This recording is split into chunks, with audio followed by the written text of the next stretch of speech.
Okay, so in today's class, we are going to take our last look at the argumentative essay that we've been working on with the prompt, is a college education necessary for success? So this is our last day that we're going to be working with this essay. We've already looked at reviewing our thesis and talked about how to make a strong thesis statement. We edited and revised one of our body paragraphs, and we made sure that we had either logical evidence or a personal anecdote or some kind of empirical evidence built into one paragraph. So now we're going to go back to our original essay and we're going to put it all together. You're going to include your new thesis in that essay. We're going to put your new body paragraph in. If you have two pieces of evidence to present, two reasons, you'll make a new paragraph. And then we're going to talk about some techniques for helping make sure that your essay has some originality, some creativity, and that we're using rhetorical devices to help make our argument stronger, okay? Revising and editing is a super important part of the process. And I know when you take your EOC, that part often gets left off because you're just so happy to be done writing the essay, you're ready to move on with the rest of the test. But going back and proofreading and making sure, thinking back to the things that we talk about in class and making sure that your essay has those things. Do I have a claim? Are my reasons strong? Do I have evidence here? Did I build a counter argument into my writing? Do I have any rhetorical devices to make my essay stand out? Like taking a minute to go back and think about that and look for those things can really make the difference between a 2 and a 3 or a 3 and a 4 on your essay score. Okay, so revising is going back and looking at the content. What did I write? And then editing, looking at the grammatical things and the conventions, your punctuation, your capitalization. Do I have any sentences that just kind of go on and on and on and I need to maybe break them up? Revising and editing are both really important. So that's what we're going to do with our essays. So today, I'm going to share my screen for our Zoom students, so they're not trying to squint over my shoulder here. Okay. So whether you're writing or reading an argumentative text, let me put this student in. Hello. So whether you're writing or reading an argumentative text, you start with the claim. That's your position on the issue, and it tells your reader what side of the argument that this paper is going to be about. Your claim is supported with your two strongest reasons, the big idea as to why you believe what you believe. Okay, this is review from last time, but I want to make sure that it's fresh in our minds as we're going to review our essay. So what is your claim? What side of the argument? What are your two strong reasons? And then what evidence do you have that supports your claim and your reasons? Your claim and reasons, that's your thesis. That's going to be in the introduction part of your essay. Your evidence is presented in your body paragraphs, okay? And for our purposes, you want to make sure you have two pieces of evidence to support your thesis. If you only have one, that's okay for the EOC essay, but you want to make sure you're presenting it really thoroughly if you're going to have one body paragraph. This sets up the structure for your essay, okay? So that's the what. That's the what is in your essay. The other thing we're going to make sure we include are rhetorical strategies. That's the techniques you use to put together the information. What kind of word choices do you make? What kind of appeals do you want to build into it? What kind of evidence are you presenting? These are the choices. Those are the rhetorical strategies. And some of them that we talked about, ethos, pathos, and logos. So your evidence can include words that are gonna try to appeal to a reader's sense of character, their morals, their emotions. The language choices you make can try to evoke feelings in your reader, or your language choices might lean toward the logical side. And often writers, when you're reading text, whether it's a speech or an article, or you're writing, you want to use multiple appeals, okay? Maybe one of your pieces of evidence, you're really appealing to pathos, and then in your next paragraph, you're going to appeal to more logic, or you're going to mix between the two. It's not that you have to have one and stick to it the whole essay. Writers don't do that. They use different appeals to appeal to different kinds of readers. Okay, does that make sense? Now, the other kind of rhetorical strategies we're going to talk about, and this slide, these slides are in the assignment today, so you can go back and look at them. Don't feel like you have to try to get all this written down. There's 4 other kinds of rhetorical devices I want to highlight and talk about. We're going to look at these and practice these in more depth next semester. But since you're revising your essay, and some of you guys have done these kinds of things already, I want to for sure point them out so that you're aware of them.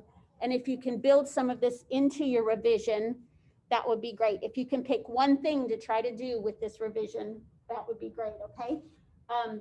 So repetition. If you've ever read anything by Dr. Martin Luther King, any of his speeches, he was really masterful at using repetition. The reason you repeat some words in a text is because you want to emphasize that idea. So like Dr. King, in his I Have a Dream speech, for example, he repeated that phrase, I have a dream, and then he shared some information. And then he said, I have a dream, and he presented more evidence. I have a dream. And so his repeated use of that phrase, one, it made his speech memorable, right? His listeners remembered what he was saying, but it emphasized that his whole speech, that topic, was about a dream he had to call people to action, to help join him in that dream. So you don't repeat something just for the sake of repeating it. When you're going to use repetition, make sure it's your main idea that you're emphasizing.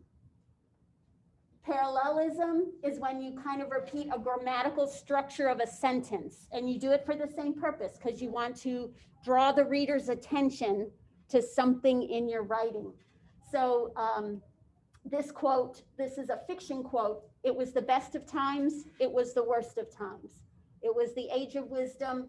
It was the age of foolishness. You can kind of hear the balance in those sentences. They all start out with it was, and they're presenting ideas that conflict with each other. Best of times, worst of times. And the speaker did that, one, for interest. It added interest to the writing. And two, it made a point.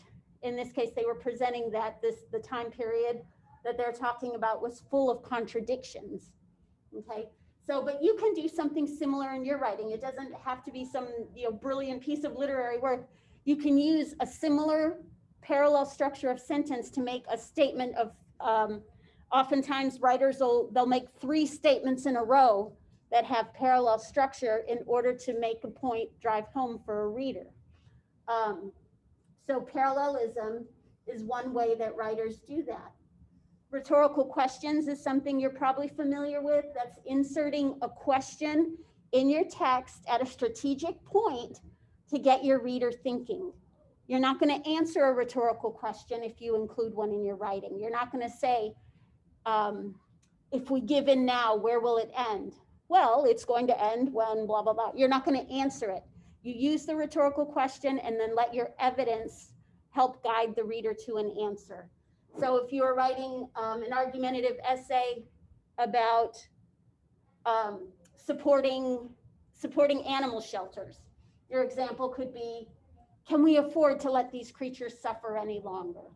You're not gonna necessarily answer that by saying, no, we cannot. You're not gonna use those words.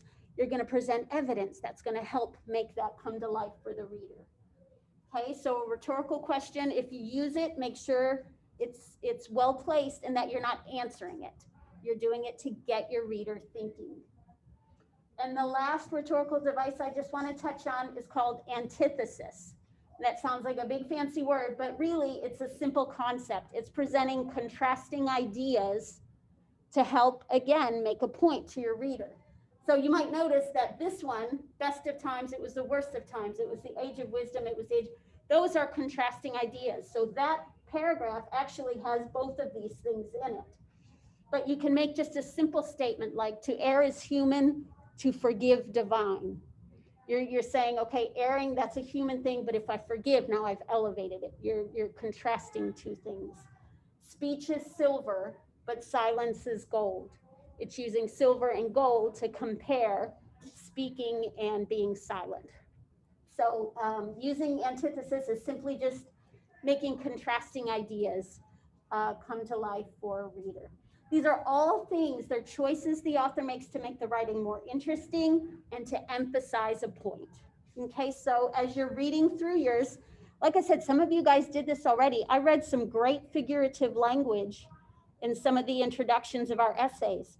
I don't remember what class it was specifically, but someone compared education to a lamp that lit a path. So in their introduction, they use the metaphor how education can light your path for your future. That's great imagery. So celebrate those things if you've used them. Don't edit those out. Look at how you can build on that idea.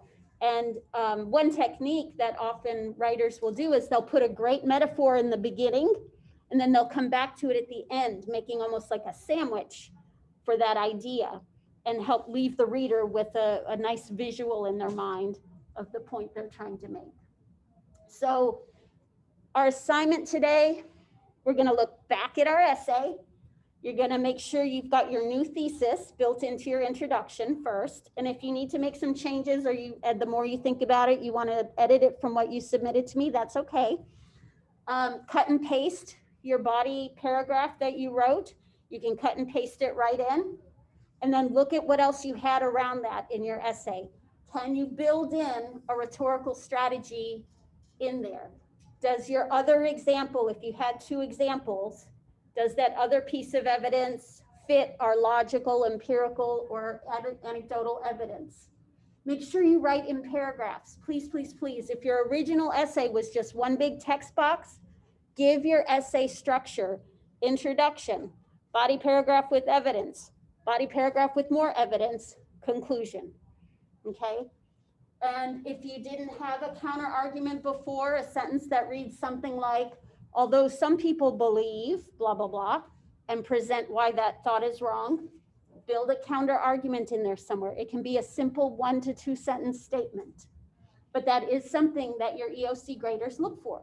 If the writer kind of understands that there's an opposing side to this argument and presents why their side is stronger. And then read over it, make sure it makes sense. Your paragraphs have right conventions to them, punctuation, capitalization, all that great stuff. And then you're going to, once you've revised it, you're going to hit that submit button again so that it submits the revision to me.